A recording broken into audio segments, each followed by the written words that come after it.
Hello friends, welcome to defence smart tricks. तो आज हम जिस रिपोर्ट को डिस्कस करने वाले हैं ये काफ़ी चौंका देने वाले तथ्यों का खुलासा करती है। तो जब बात आती है आत्मनिर्भर भारत की डिफेंस में खासकर, तो जो जनरल माइंडसेट है वो ये है कि इंडिया के पास कई टेक्नोलॉजीज अवेलेबल हैं, लेकिन हमारी आर्म फोर्सेस जो हैं वो चीज़ों को इंपोर्ट करना चाहती हैं क्योंकि उन्हें इंडियन इक्विपमेंट्स पसंद नहीं आते। बाहर के इक्विपमेंट्स के जब इंपोर्ट की पॉसिबिलिटी आती है तो पैसे बनाने की भी पॉसिबिलिटी आती है। ऐसी धारणा कई लोगों के अंदर आ रखी है। इसलिए इंडियन इक्विपमेंट्स के ट्रायल्स चलते रहते हैं, लेकिन लास्ट में इंडक्शन जो है वो काफ़ी लिमिटेड नंबर में या फिर नहीं किया जाता, जो पूरी तरीके से गलत नहीं है पर पूरी तरीके से सही भी नहीं है। तो सीएजी की एक रिपोर्ट आई है पार्लियामेंट में जो कि डीआरडीओ पर है, और यहाँ पर कुछ चौंका देने वाले तथ्यों का खुलासा हुआ है जैसे कि हमने बताया। तो 2010 से 2019 के बीच में करीबन 20 ऐसे प्रोजेक्ट्स थे 86 में से जो कि मिशन मोड के प्रोजेक्ट थे, और इनको सक्सेसफुल डिक्लेयर किया गया था, वो भी तब जब इन्होंने गिवन ऑब्जेक्टिव्स को कंप्लीटली अचीव नहीं किया था, और करीबन 1000 करोड़ तक इन प्रोजेक्ट्स में खर्च किया गया था। बाकी यहाँ पर 178 प्रोजेक्ट्स में से 119 प्रोजेक्ट्स ऐसे थे जो कि अपने गिवन टाइम शेड्यूल में फिनिश नहीं हो पाए थे।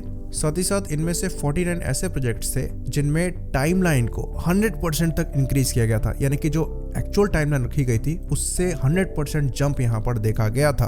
तो ये काफ़ी हाई डिग्री की इनएफिशिएंसी को शो करता है। ये बात आपको बता दें कि मिशन मोड के जो प्रोजेक्ट्स हैं ये ऐसे प्रोजेक्ट्स हैं जहाँ पर बहुत ज़्यादा R&D वर्क करने की ज़रूरत नहीं पड़ती है। जो रेडी टेक्नोलॉजीज होती हैं उनको यूज़ किया जाता है, तो जनरली यहाँ पर टाइमलाइन जो है वो बहुत ज़्यादा नहीं लगनी चाहिए। तो सीएजी द्वारा ये चीज़ भी अंडरलाइन करी गई है कि अच्छे खासी अमाउंट की डिले डीआरडीओ द्वारा करी गई थी प्रोजेक्ट को इनिशिएट करने में और सैंक्शन करने में, और जो डिलेज हैं ये 16% से लेकर 500% तक एग्जिस्ट करती हैं, जहां पर मल्टीपल टाइम को एक्सटेंड करवाया गया। तो चीज़ों को समझाते हुए एग्जाम्पल लिया गया एडवांस लाइट टोड एरे सोनार का, जो कि अप्रैल 2012 में इसका प्रोजेक्ट चालू किया गया था और इसको सक्सेसफुल डिक्लेयर कर दिया गया, जबकि इस प्रोजेक्ट में जो की ऑब्जेक्टिव्स हैं वो पूरे नहीं हुए थे और 5 साल का समय लग गया था। बाकी एक और एग्जांपल लिया गया जो नेवल फिजिकल ओशिनोग्राफिक लेबोरेटरी है, उनके द्वारा एल्टस का प्रोजेक्ट जो है उसको हाथ में लिया गया, यानी कि एडवांस लाइट टोड एरे सोनार का, जो कि एक अटेम्प्ट था एक्टिव कम पैसिव टोड एरे सोनार या फिर नागन को, जिसको क्लोज कर दिया गया था दिसंबर 2021 में डिक्लेयर करके कि ये सक्सेसफुल है। जबकि रियलिटी यहाँ पर ये थी कि ये यूज़र रिक्वायरमेंट्स को कंप्लीट नहीं कर पाया था यूज़र ट्रायल्स के दौरान। तो सीएजी के ऑडिटर्स द्वारा ये बात कही गई कि ट्रायल रिपोर्ट जो कि 2018 में आई थी उसमें ये चीज़ मेंशन करी गई कि जो की पैरामीटर्स है जैसे कि एक्टिव पैसिव सोनार फंक्शनिंग है, जिसमें लेयर परफॉर्मेंस, टॉर्पेडो डिटेक्शन और स्ट्रीमिंग टाइम, ये भी अचीव नहीं किया गया, लेकिन उसके बाद भी इस प्रोजेक्ट को सक्सेसफुल डिक्लेयर कर दिया गया और ये चीज़ डिक्लेयर करके अप्रूवल के लिए भेज दी गई। तो इस चीज़ पर जब क्वेश्चन किया गया तो डीआरडीओ के पास कोई जवाब नहीं था, पर उन्होंने ये कहा कि फर्दर इसके ट्रायल्स होंगे जिसमें ये पैरामीटर्स जो हैं वो प्रूव कर लिए जाएंगे। बाकी अगला जो एग्जांपल लिया गया ये एक्चुअली चुभने वाला है, क्योंकि ये Su-30 MKI के मिसाइल अप्रोच वार्निंग सिस्टम को लेकर है। तो डीसी मॉस का डेवलपमेंट चल रहा है और कई दिनों से हमारे द्वारा ही कहा जा रहा है कि हम ये चीज़ डेवलप कर रहे हैं और हमारे पास ये टेक्नोलॉजी एग्जिस्ट करती है, पर ये काफ़ी समय से डेवलपमेंट चल रहा है। और यहाँ पर ये चीज़ रिवील करी गई कि इस प्रोजेक्ट को सैंक्शन 2008 में किया गया था करीबन 273 करोड़ की अमाउंट के साथ। तो ये सिस्टम डीआरडीओ द्वारा डेवलप किया गया एक फॉरेन OEM के साथ, और वहाँ पर डीआरडीओ का जो खर्चा है वो खाली 213 करोड़ का आया, और इसकी टेस्टिंग इनके द्वारा एक ट्रांसपोर्ट एयरक्राफ्ट में करी गई। पर एयरफोर्स का ये कहना था कि ये चाहते हैं कि ये एयरक्राफ्ट में लगाकर इसे टेस्टिंग करें, जिसके लिए डेयर द्वारा करीबन 102 करोड़ एक्स्ट्रा मांगे गए।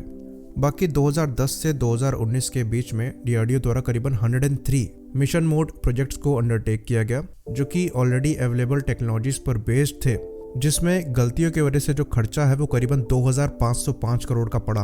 तो 2019 तक का ये ऑडिट है और उसके हिसाब से करीबन 75 ऐसे प्रोजेक्ट्स हैं इनमें से जो कंप्लीट नहीं हुए थे और चालू थे दिसंबर 2019 में भी, यानी कि 9 साल बाद भी, जिसमें 9,500 करोड़ में से 3,000 करोड़ की अमाउंट पहले ही खर्च हो चुकी थी।